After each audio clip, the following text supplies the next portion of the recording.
In this video, we're going to look at some properties that all functions have and how to find and identify the parts of the functions that satisfy these properties.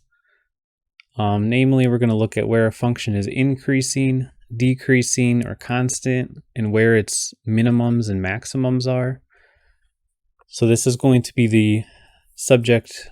It's going to be of more interest in calculus because a lot of these ideas are easier to calculate with calculus, right? And what we're going to do now, we're mostly going to be reliant on the actual graph of the function, but we'll actually be able to calculate it by hand or however with calculus later on. So right now we're just going to do it visually just by looking at the graphs. Okay. So take a look at a picture of a graph here. So this is just a random no-name graph, right? We're not going to we're not going to define it with an equation or anything. We're just going to look at it. So we can see immediately a few things. First of all, reading it from left to right, in other words, from the negative side to the positive side. Then from here, let's do this in red here. So in this part of the graph, right, the graph it looks like it's getting larger. And this is what we would refer to as increasing. Okay. And then also on about this part of the graph. So we're kind of just estimating here, just again visually. So these parts of the graph are increasing. This middle part of the graph, on the other hand, is getting a lot smaller. So we would say that this is decreasing. Okay. So these are two key things that we're interested in. Where is the graph increasing? Where is the graph decreasing? Also, where is the graph constant? In other words, where is it not increasing or decreasing, right? It's just staying at the same level. That's not the case anywhere on this graph, but we'll see some graphs with that. And then also, where are the maximum and minimums of the graph? Now, in this case of this graph, this doesn't actually have a maximum or a minimum, right? Because it's going to go on forever towards negative infinity, and it's going to go up forever towards positive infinity. That's what the arrows mean on the ends of the graph, right? So it doesn't have what we would call an absolute maximum or an absolute minimum, but there are some local maximums and local minimums, which are some points that are the highest or lowest point in that like general vicinity. Okay. So what I mean by this on this graph is about right here, this point in purple, right where the blue and the red meet, and this point in purple, right? This point we would call a local minimum. So the idea here is that if we just restrict ourselves to like just looking around this point, it's the lowest point, right? It kind of hits a lowest point and then it goes from decreasing to increasing. So this is the more formal definition would be the point where it switches from decreasing to increasing would be the local minimum. And we'll write these definitions down in a second. And then same with increasing to decreasing, that point we would call a local maximum, or just a local max for short, of course. So these are the key ideas that we're going to be looking for. So let's write down the more formal definitions of these. Okay, so increasing, first of all. So we say a function is increasing if a being less than b implies f of a is less than f of b. Okay. So in other words, as you move from left to right on the x-axis, you're moving upwards on the y-axis, right? So your output at B is larger than your output at A. So as your inputs get larger, your outputs get larger. Okay. And notice the greater than sign rather than the greater than or equal to sign. This is an important distinction. Some books make a distinction between increasing and strictly increasing. So in some books, you would have greater than or equal to as the increasing definition. And then without that greater than or equal to, just the greater than, we would call that strictly increasing. The book that I'm referencing keeps it as I've written here, so this is what I'll go with. And that's what, we'll go with in this class. Decreasing, on the other hand, would be the opposite, right? So if A is less than B, this would imply,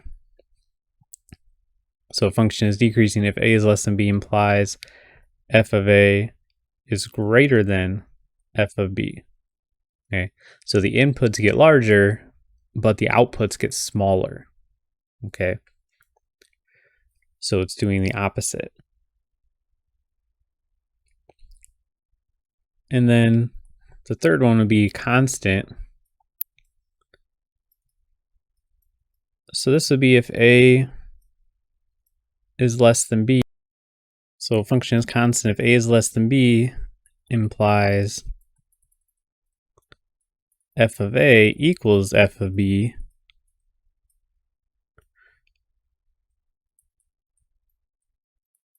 for all points between A and B, right? So it needs to stay constant at all points in that interval. Okay, so all of these really should be for all A and B. So this is like any arbitrary A and B in this interval. You would be able to say the respective things, right? F of A is less than f of B, f of A is greater than f of B, or f of A is equal to f of B. So now let's go ahead and define the local minimums and the local maximums. I'm just going to keep it a little casual in the definition here for local minimum, instead of getting bogged down in all of the math notation here. Let's just try to just kind of do it in my own words here, right? So if f of C is the smallest point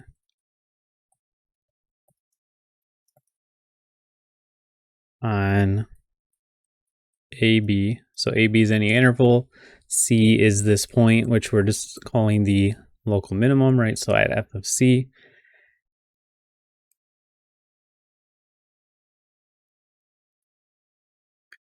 then f is decreasing on A to C, and then finally f is increasing on C to B. Then we say that f is a local minimum. Okay. And then you basically switch that around for the local maximum.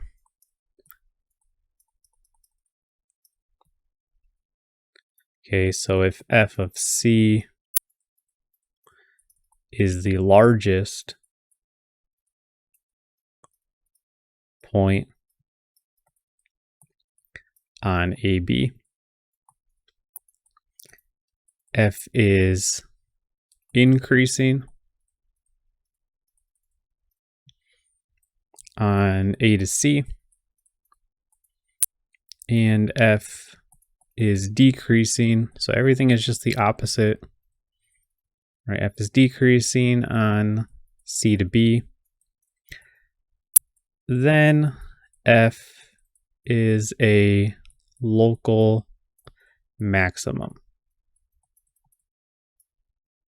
Okay. So it needs to be the largest or smallest, depending on if you're talking about minimum or maximum point in that general area. And then it also needs to be switching from either increasing to decreasing or vice versa. So that point is very important. Something like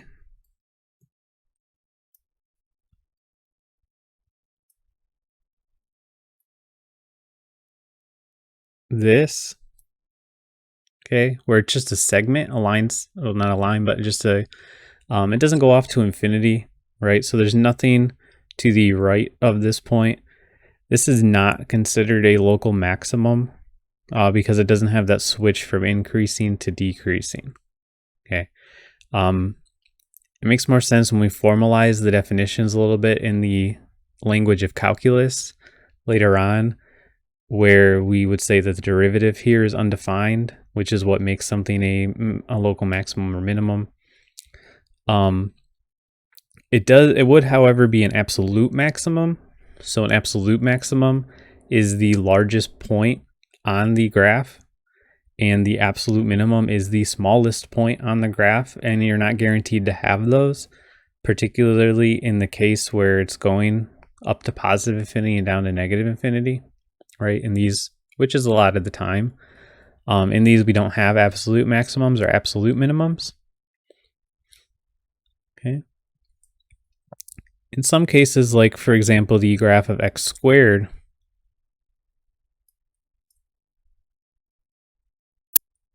okay, this graph has both a absolute minimum and local minimum at x equals 0, right? So this is a minimum because it's switching from decreasing to increasing, and it also is the lowest point on the whole graph. Okay. So some other functions we can just take a look at here. We'll just do a couple more examples. Maybe we look at a wave function. Okay, so this is going to be a function that's just going to keep increasing and decreasing. This is what the trigonometry functions look like that we'll see later on. So we can see that we won't put actual values in here. We'll just kind of estimate again, right? These are kind of the cutoffs for where we're switching from increasing to decreasing. So again, we'll do increasing in red, right? That's increasing. This is increasing. And then this is increasing. Okay. This is decreasing. This is decreasing. Okay. And then we have local minimums here and here in the purple, and local maximums here and here in the green. Okay.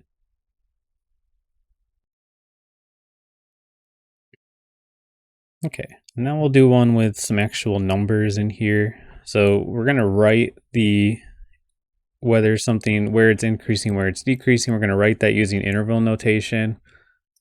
So let's look at where this function is increasing, decreasing, local min, local max. Okay. So it'll be increasing, and we write it in terms of the x values, just like we would the domain. So this function is increasing from this point here